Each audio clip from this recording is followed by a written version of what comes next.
Moline Universal Model D, 1917 to 1923.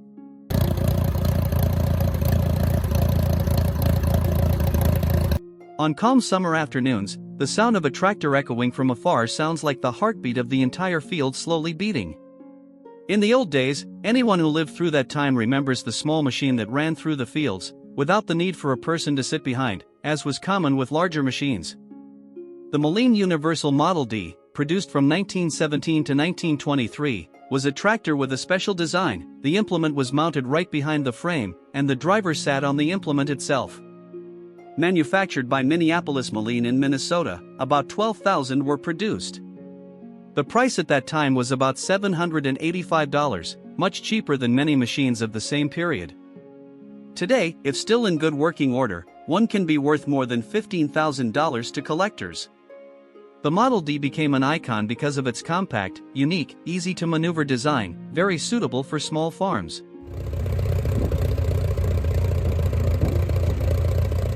Most popular in the Midwest and High Plains areas like Kansas, where there are many narrow fields and winding dirt roads. The biggest advantage is that it is easy to control, turns neatly, suitable for gardens, fields, and even village roads. It is said that there are families who use the Model D to both plow and pull carts to market, a small but versatile and loyal machine. The Model D uses a 4-cylinder engine, about 20 horsepower, manual start, not too difficult if you are used to it. 2-speed transmission. No PTO, but plowing, harrowing, light cargo vehicles are all fine. Weighing only about 2,000 pounds, small steel wheels, gripping the ground just enough, not fast, but diligent. Today, few people still keep it, but every time the Model D appears at an antique machine fair, everyone has to stop and admire it for a long time, because of its special and rare appearance. What was your first favorite tractor? Tell me about it.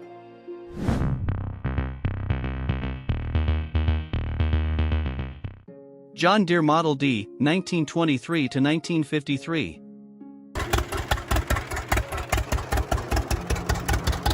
On late summer afternoons, the sun shines down on the red tin roof, and the tractor hums in the fields, like a silent story of the land.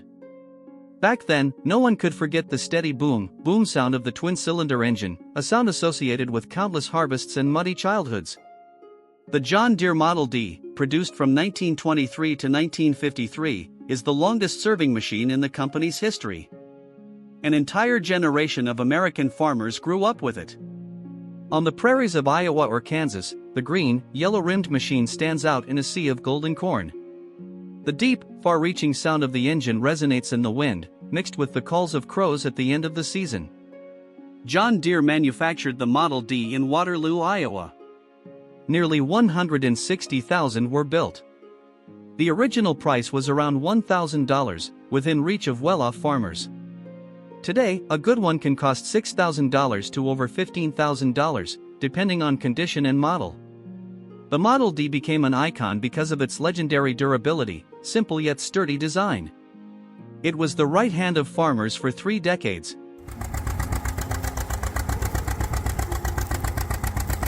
Most popular in the Midwest and Great Plains, where the soil is heavy, the seasons are harsh, requiring a durable tractor. Outstanding advantages? The hit-and-miss horizontal twin-cylinder engine, which runs unevenly but is very strong and fuel-efficient. Some people say that every time their father started the Model D, it was a ritual, pulling the leather strap, opening the valve, turning the hand in the right rhythm, then standing still watching the machine roar, like awakening the whole crop. The Model D used a 2-cylinder engine, with a capacity of about 15 to 27 horsepower. Very durable, but manual starting, sometimes difficult. 2-speed transmission, simple steering. PTO from 1934 onwards, good for plowing, harrowing, threshing. Weighs about 4,000 pounds, has steel or rubber wheels, good grip. Today, many people still keep the Model D as a treasure, start it every time they go to a party, to hear the sound of the past.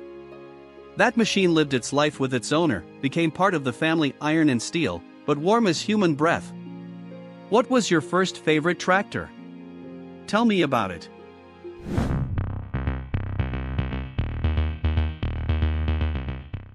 Farmel Regular, 1924 to 1932.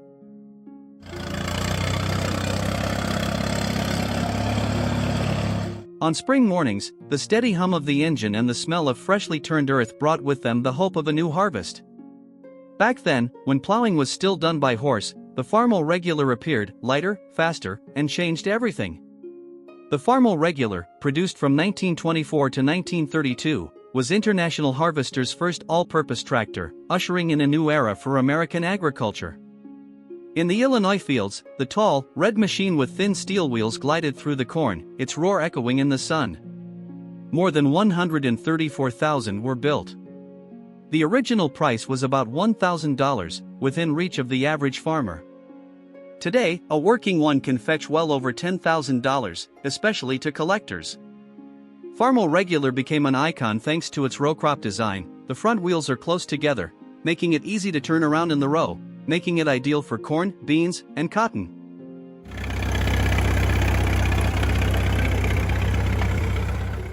Popular in the Midwest and the southern United States, where row crop farming is the main practice. The biggest advantage is that it is compact, maneuverable, easy to maintain, and easy to learn to drive, suitable for farmers at that time who were retiring from horse-drawn carts. It is said that the first time their grandfather saw a machine that could turn close to the corn row without crushing the plants, he stood still, holding his hat and nodding in admiration. Farmall Regular uses a 4-cylinder engine, about 20 horsepower, started by hand crank. 3-speed transmission. Has a PTO, helps pull many harvesting, harrowing, and tilling tools. Weighing about 4,000 pounds, high wheels, open chassis, good grip on the ground without sinking. Today, some people still hold on to their Farmall Regular as a piece of their country life, not just the metal, but the memories of a time of change. What was your first favorite tractor? Tell me about it.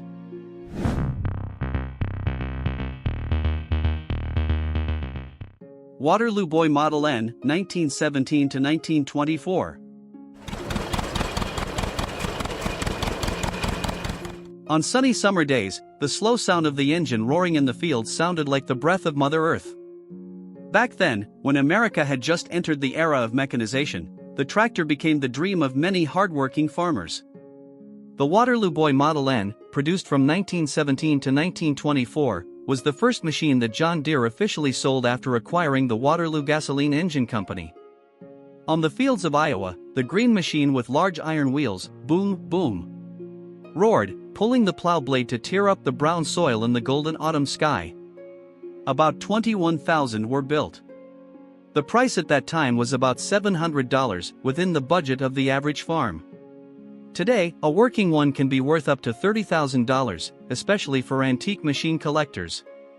The Model N became an icon because it laid the foundation for the later John Deere tractors, where tradition and technology began to meet.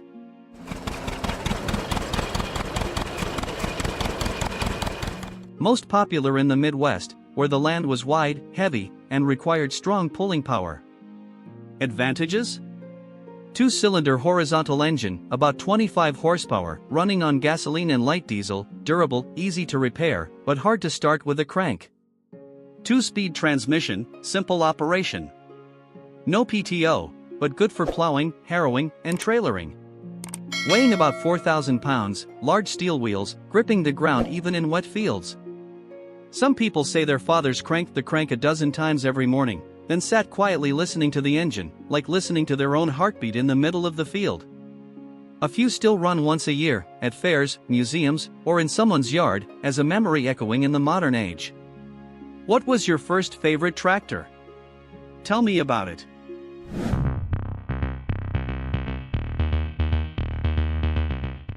Hart-Parr 30-60, 1917 to 1928.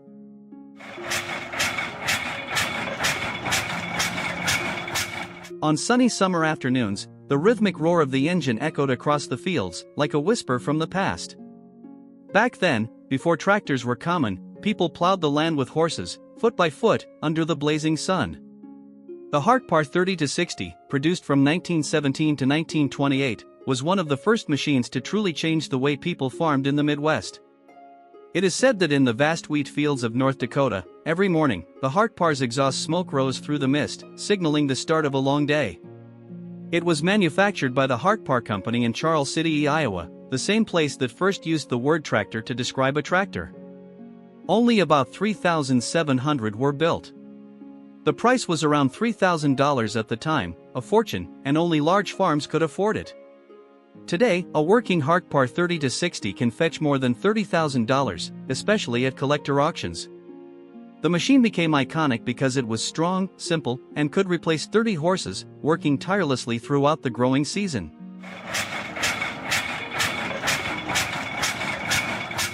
It was most popular in the North and Midwest, where corn and wheat were grown on vast fields, requiring a powerful tractor. Its biggest advantages were its superior power and firm grip on the ground, thanks to its heavy weight and large steel wheels. Some people remember that it took their grandfather an hour to start the machine, cranking it to the right revolution, starting it once, and plowing it without stopping until noon. Hart-Parr 30-60 used a 2-cylinder opposed gasoline engine, about 60 horsepower at the rear wheel. Started by hand crank, needed strength, needed skill. Simple transmission, only a few gears, but ran well. No PTO, but pulled all the heavy tools of the time. Weighed about 18,000 pounds, large diameter iron wheels, gripped hard ground and soft fields. Today, only a few are in operation, often seen at antique machine fairs, like living relics of a pioneering era. That machine, living with its owner through many harvests, became a part of memory, a reminder of your father, your childhood, and the days when the land was still wild. What was your favorite first tractor? Tell me about it.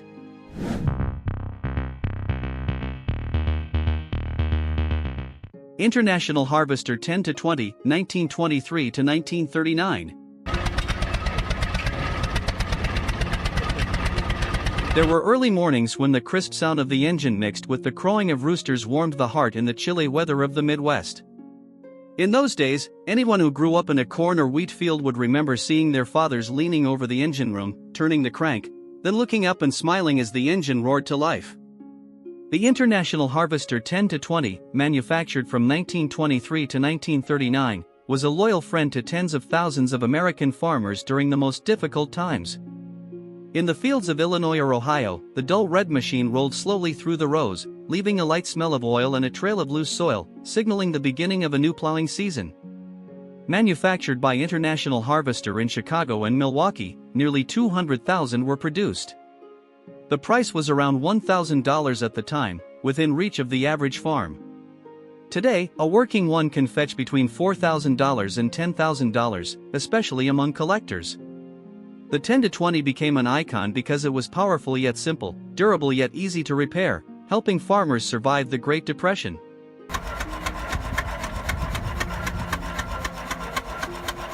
Most popular in the Midwest, where the soil was good but the climate was harsh, requiring a machine that was not afraid of hardship.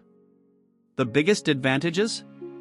The fuel-efficient engine used kerosene, the sturdy frame, and easy to drive.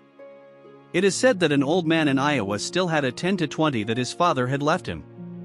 Every spring, he plowed a row of his garden, as if his father's hand were still on the steering wheel. The machine used a 4-cylinder engine, with a capacity of about 20 horsepower. Started on gasoline, then switched to diesel, economical and still powerful. 3-speed transmission, smooth running, easy to learn. No PTO, but plowed, harrowed, even pulled rows all right. Weighed over 4,200 pounds, steel wheels, good grip. Today, people still fire up the machine every fair, so that the sound echoes in the memories of many harvests. That machine lived with its owner for a lifetime, not just steel, but the blood of an American farmer. What was your first favorite tractor? Tell me about it.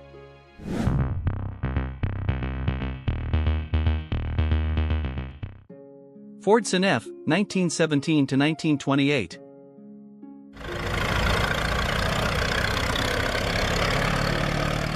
There were golden afternoons, the sun shining through the corn, the sound of the engine clanking echoing to the end of the field.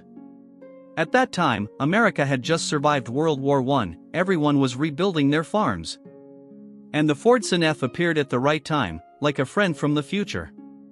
The Fordson F, produced from 1917 to 1928, was the first mass-produced tractor at an affordable price, helping thousands of families leave the horse and enter the mechanical age. On the grasslands of Kansas or the black soil of Iowa, people saw Fordson rolling early in the morning, the engine roaring steadily, mixed with the smell of sweat and dust. The Ford Motor Company produced this machine in Dearborn, Michigan, and also in Ireland and England. More than 750,000 were produced. The price at that time was about $750, cheaper than a good pair of draft horses. Today, a working Fordson F can be worth $5,000 to $15,000, depending on condition.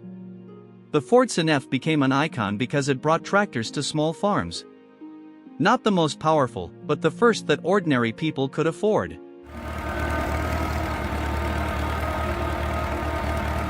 Most popular in the Midwest, where the land is vast, the population is sparse, and the need for durable and easy-to-repair machines is high. The biggest advantage? Cheap, easy to drive, and rarely breaks down. It is said that when their fathers first saw the Fordson pulling a plow, they stood there in awe, as if they had witnessed a miracle. No more horse pulling in the middle of the day. The Fordson F used a 4-cylinder gasoline engine, with about 20 horsepower.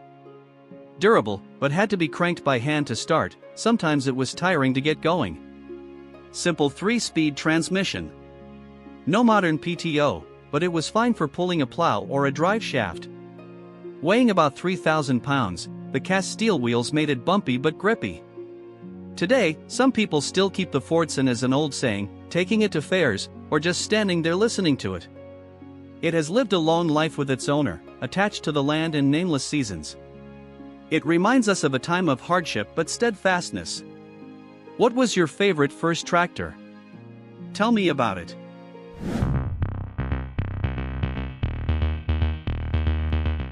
Rumely OilPull Model E30-60, 1911 to 1924.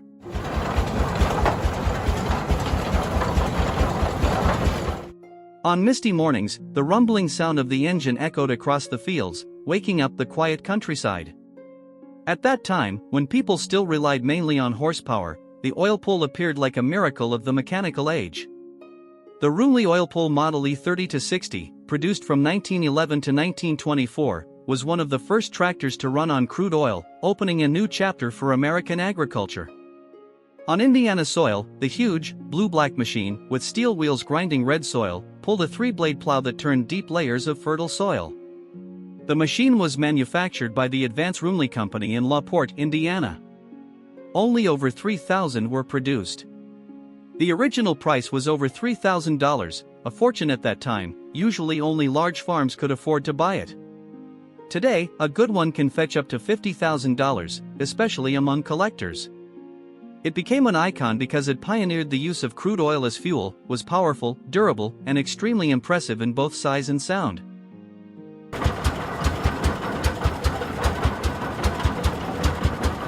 Most popular in the Great Plains, where the land is wide, the fields are deep, and real traction is needed. Advantages: 2-cylinder engine, about 60 horsepower at the axle, runs smoothly, more economical than gasoline, but starting is difficult. No PTO, simple transmission, few gears. Weight is nearly 20,000 pounds, large iron wheels, good grip on both muddy and dry fields. People say that it took their fathers half an hour just to start the engine, add water, light the furnace, crank the hand in the right rhythm, but once it started, it just hummed and plowed all day, never getting tired. Now, only a few are fired up once a year at the fairs, a throwback to the early days of mechanization. It's more than just steel, it's a living reminder of a changing America where technology and hands work together to make the harvest. What was your favorite first tractor? Tell me about it.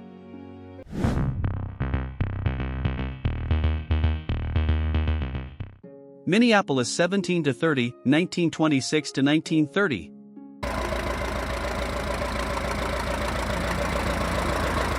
On clear mornings, the sound of the engine echoed across the vast fields, like the call of heaven and earth.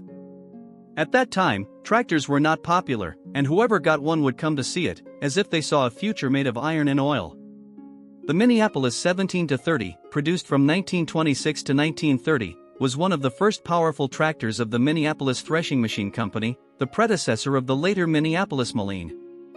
On the Minnesota fields, the silver-gray, large steel-wheeled machine roared as it pulled a 3-blade plow, rolling up layers of red soil like a carpet. It is said that only a few thousand were made. The original price was about $1,500, not cheap, but worth every penny. Today, if still in good working order, one can be worth up to $15,000 to collectors. This model became an icon because it was strong, durable, and suitable for large fields and heavy soils where the machine needed to run continuously without breaking down.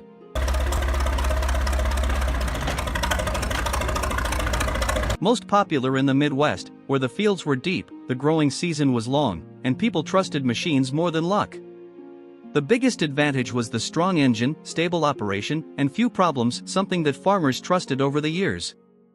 Some people remember that their father drove the Minneapolis 17-30 for 20 years, never once dying in the middle of the field, only stopping when the person stopped. The engine was about 30 horsepower, ran on kerosene, and was started by hand crank. 3-speed transmission. No PTO, but it was fine for pulling a plow or pulling a harvester. Weight was about 5,500 pounds, with large iron wheels, holding firmly even on slippery or dry cracked soil. Today, some people still keep this machine as a part of the farmer's blood flowing in their memories, not just the iron, but the love, the crops, the ancestors. What was the first tractor you loved the most? Tell me.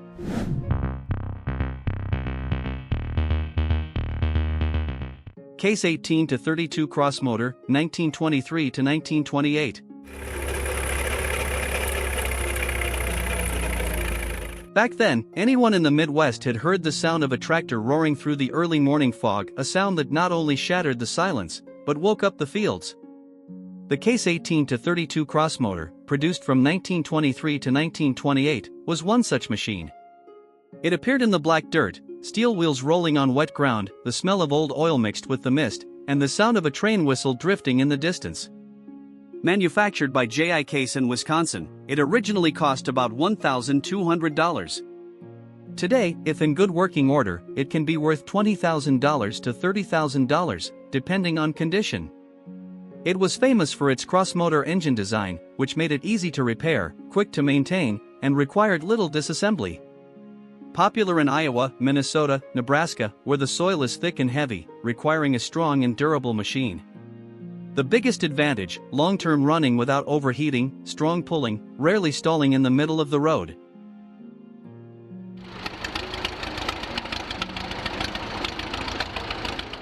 I remember the first time my father taught me to start it. The crank was heavy, but when the engine started, my whole body shook. My father laughed, "It's alive, son." The machine uses a 4-cylinder gasoline engine, about 32 horsepower. Hand crank start, a bit heavy at first, but once you get used to it, it's light as a feather. 2-speed forward, 1-speed reverse transmission, simple to run, easy to learn. No modern PTO, but still good for deep plowing, pulling heavy trailers. Weight nearly 8,400 pounds, wide steel wheels, good grip on the field but bumpy on the road. Nowadays, sometimes you can still see a few Case Crossmotors at antique machine fairs. Some people keep them in their warehouses, not for work, just to hear the old engine noise, like hearing their father's voice again. What was your first favorite tractor? Tell me.